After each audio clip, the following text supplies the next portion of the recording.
Chronicles. Last Ember.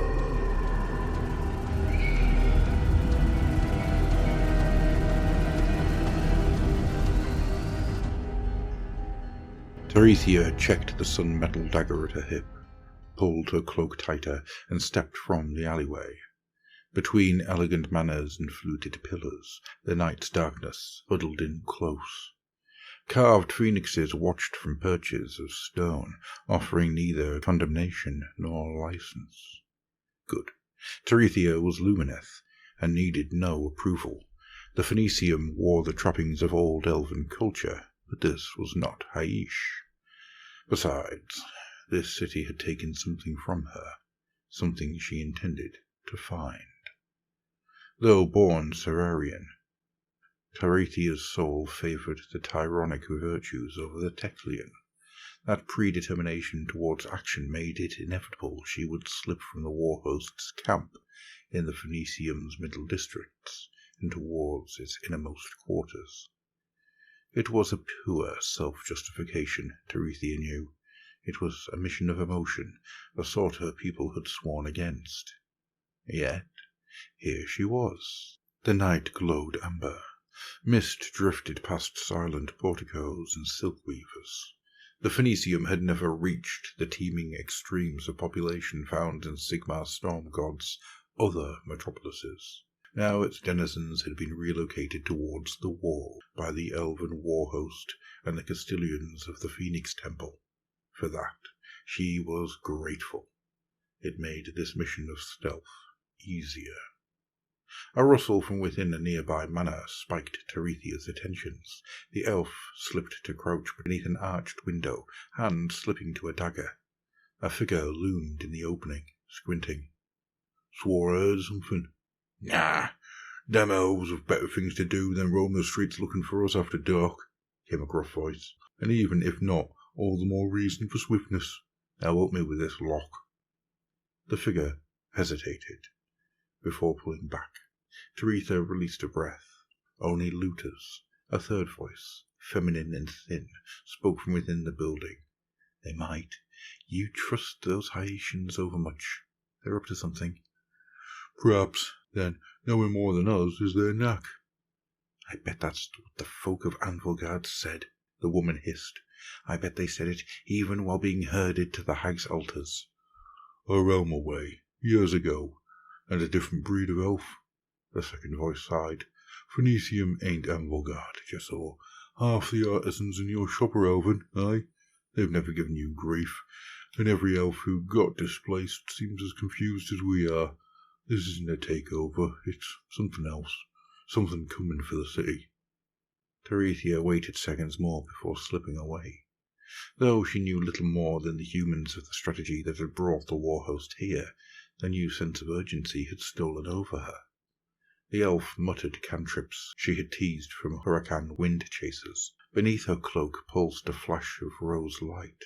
Her soul warmed at the touch of aether quartz, her steps growing swifter and quiet. As she ascended the floating stones of Gilnean's stair, Teresia glanced over the city's sprawl. In the distance stood the narrow silhouette of the Academia Veterum, with the baroque heft of the golden castrum just behind it. The Stormkeep of the Lions of Sigmar bore a blunt nobility, like a scholarly pugilist. At last she reached the arch of white stone that led into the courtyard of the Phoenix. Upon its capstone glowed an anarchic form of the rune azure, the eternal flame. Shimmering energy filled the archway. Teresia swallowed, suddenly supposing whether trying to pass the gate unbidden would see her immolated or turned into a frozen corpse. Then she set her face and entered the mist. A sense of age-old scrutiny burned through her before she staggered out of the haze. The grounds of the Phoenix's temple were an image of elder glory. High walls were dotted by more mist-shrouded arches. Pillars rose with a stately, if solemn dignity, wrapped with coils of arcane fire and ice. High above those same etheric traces glimmered in the wakes left by the phoenixes, gliding from the high eyries of the temple rotunda. The courtyard was awash with mist.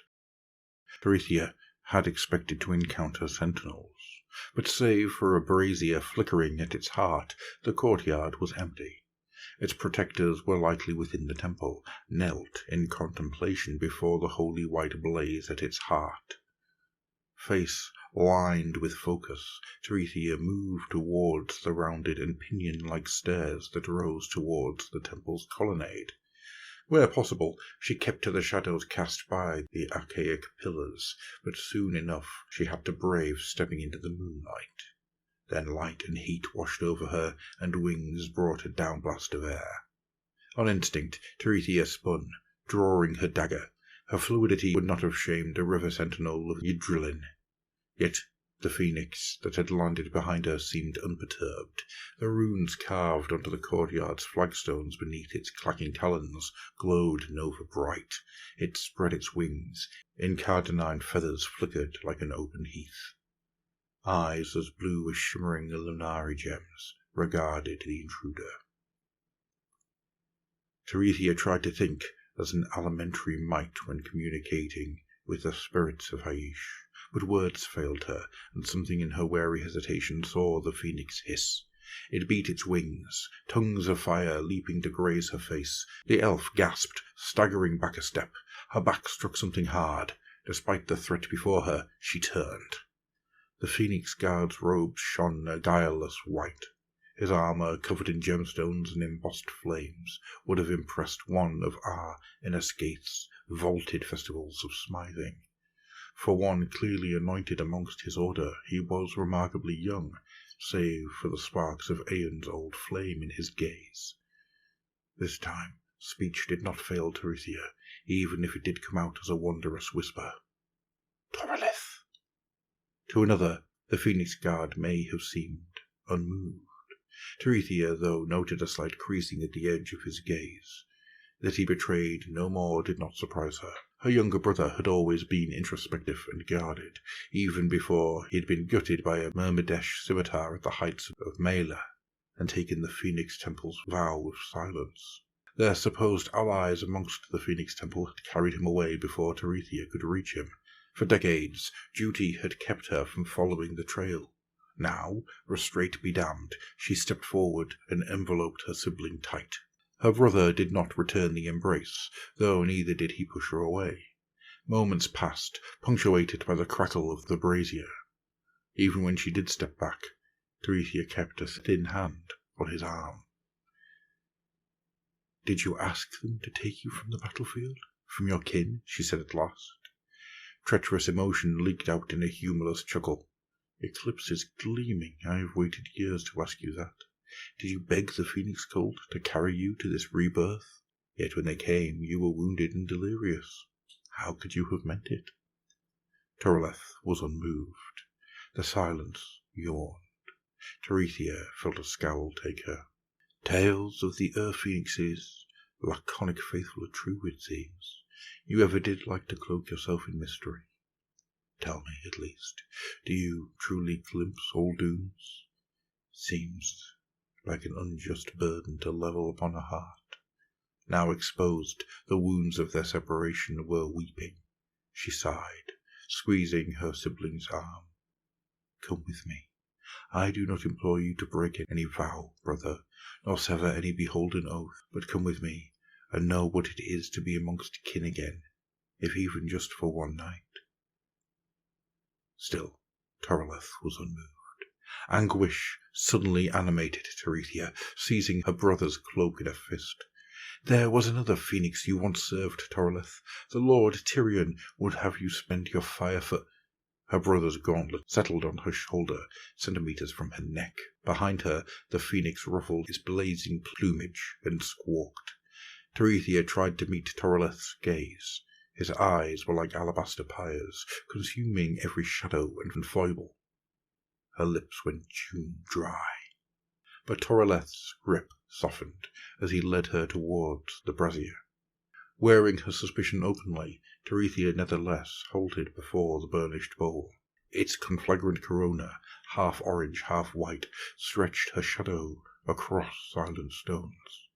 For a moment she saw only fire, Then the heat of the visions sunk in. A nest sits in the branches of a petrified tree. Its branches drip sap. Within the nest, phoenix chicks strain up towards the sun. The winds rise. The tree shakes. Black cyclones whip around it. Clouds form overhead, drinking the sunlight. They pulse onyx and scarlet. There is movement in the branches. A lizard skitters above the nest. Scars line its flanks, but it ignores them. It eyes the phoenix chicks ravenously. They screech as it coils. The lizard opens its mouth. Teeth of black steel are enshrouded by flame. It lunges, and its teeth flash. Terethia's cry was full-throated and raw. It rang in her ears as the images receded, choking off as she sought to clamp down on her horror. In its absence lay the crackle of the flames and her own thudding heart. The phoenix had shuffled closer, and now its heat was a comfort. It was several moments before she could look at her brother. "This is the end you glimpse, and you face it unbowed." Torleth said nothing. White flame illumination made him seem gaunt, but his back was straight, his shoulders set, eyes hard. His posture mirrored that of the avians carved in stone across the Phoenicium. The Phoenix Temple had chosen well in Torleth, Teretha mused. For all her grief, perhaps to stand here in this hour was a nobler thing than even her tyrannic soul might have yearned for. Gradually, her breathing slowed. "So be it," she said. "Let it come, whatever form it takes. We will deny it with flame, frost, and brilliant light." Torleth's gaze softened. His lips quirked faintly upwards. This time, as his hand grasped her shoulder, Terethia felt no unease. Both elves turned their gaze upwards into the far glinting heavens and the distant phoenixes that circled the mountain.